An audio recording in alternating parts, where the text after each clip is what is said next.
How Eamon Met Kaidan. Chapter 3. Greywatch House, Winterhold.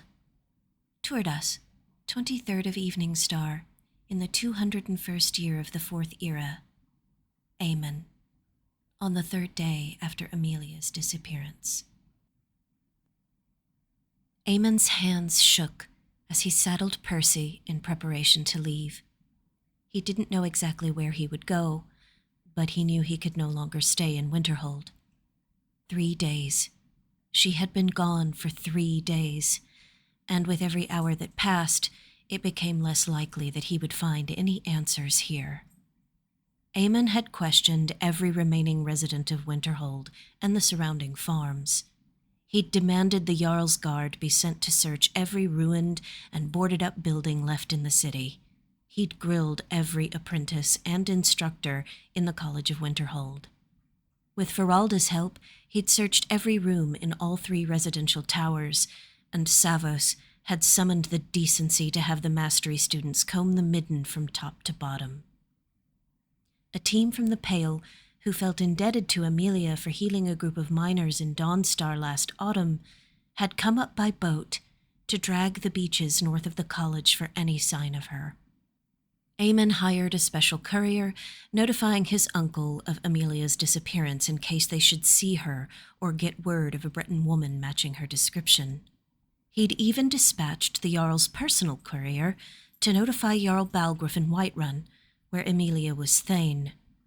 Everyone in Skyrim with even a slight connection to her had been notified, but no word had come, and no clues had been found. He couldn't just sit here. Unsure where to start, he nevertheless packed a saddlebag, gathered his warmest traveling clothes, and prepared to set off on horseback to search. Percy began to jerk and dance in his stall, breaking Eamon out of his thoughts. "Whoa, Percy. Settle down, sir." But Percy didn't settle. He began to toss his head and make high-pitched sounds of impatient distress. "What's gotten into you, Percy?" Eamon cooed, patting the gelding's soft neck, and then he heard the sound of riders approaching. Moments later, 2 men on matching gray mares slowed to a trot through the front gate of Greywatch House. "Eamon!" called the burliest of the 2 Nords. "We came as fast as we could ride." A wave of relief washed over Eamon. "Cousin Valgan, you are a sight for worried eyes. Have you brought me news? Or have you come to help me search?" Valgan swung his leg over the horse and slid to the ground with surprising grace for a man of his size. As tall as Eamon and nearly twice as broad, Valgan pulled him into a fierce embrace. "Both, cousin. Mitty and I have been on the road since dawn. Let us get inside, and we'll tell you everything by the fire." Eamon readily agreed and turned to greet his younger visitor. "Volmittir, I'm happy to see you, my boy."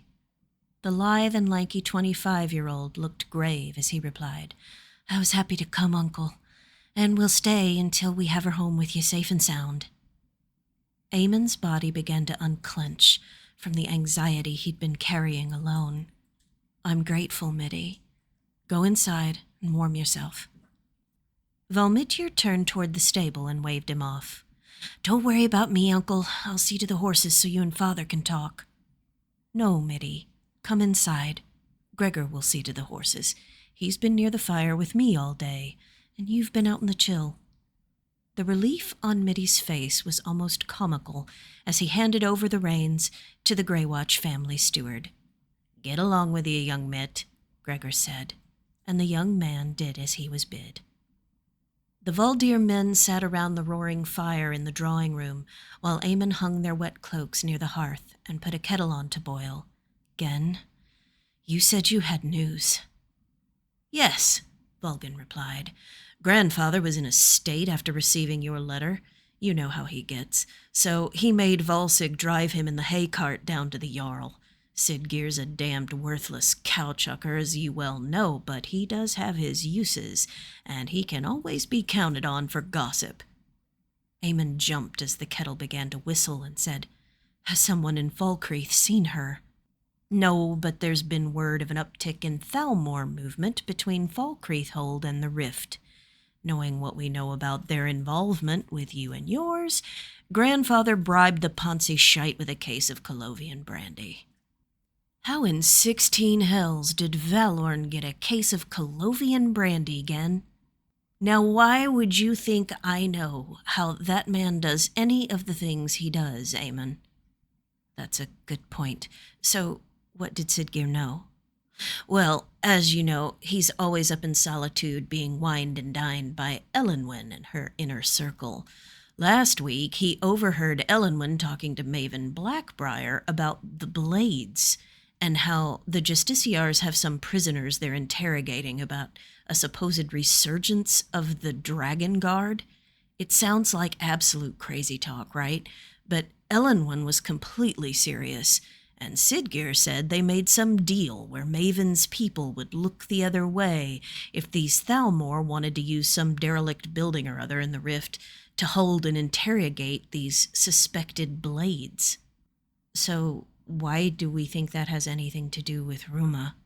Eamon, if the Thalmor have a secret hiding place in the Rift, and if they're on some new scourging campaign against imagined enemies, and if our girl has disappeared without a word or a by your leave for 3 solid days, then don't you think the Thalmor are probably the reason? I just don't know, Gen. I mean, Ruma's never had any dealings with the Thalmor. I doubt they even know who she is. Oh, get your head out of the sand, Eamon. The two of you have been seen together interfering in political and public affairs all over this province for months. Emelia lives in your house. If she's not in your bed, don't look at me like that. I'm suggesting nothing. If she's not in your bed, it doesn't change the fact that everyone watching believes she is. Eamon bristled at this. I have no interest in malicious gossip, Gen. Vulgan threw his head back in a dramatic display of exasperation. Shore's bones, Eamon. Half of Falkreath thinks she's your wife, and for good reason. It doesn't matter what the truth is, it only matters what the world, and therefore the Thalmor, think the truth is. She is never seen without you by her side, but the two of you are seen everywhere in the province. She's Thane of Whiterun, an influential member of the college, and the daughter of a baron in High Rock. If the Thalmor don't know her name by now, and if she's not on their list of people to watch, then I'm a Bosmer princess. Valgan put an entire apple dumpling in his mouth at the end of this speech, and Eamon looked over at Valmityr, who simply pointed at his father and nodded gravely in agreement. You agree with this theory, Mitty? Eamon asked. That the Thalmor just took Ruma away for some mysterious reason, and we can't find her because she was taken to some secret dungeon in the Rift? No, but I don't think Emelia would leave without a word for 3 days. She knows, Uncle Eamon. She knows, and she wouldn't do that to you. She either, and forgive me, but it needs to be said, she either met her death in some terrible accident in a remote place where no one would quickly discover her remains, or she's been taken by someone. You have money, Uncle. She has money and connections to power. Who would take her without asking for ransom or without Balgruuf getting wind of it and raising fury until his Thane was released? I'm asking you, who? Eamon felt the familiar black rage beginning to swirl in the deepest part of his gut. Not again. Not again. The Thalmor, he said evenly. Valmityr nodded and said, The Thalmor. So, cousin, Valgan said around the remainder of his dumpling, when shall we leave for the Rift?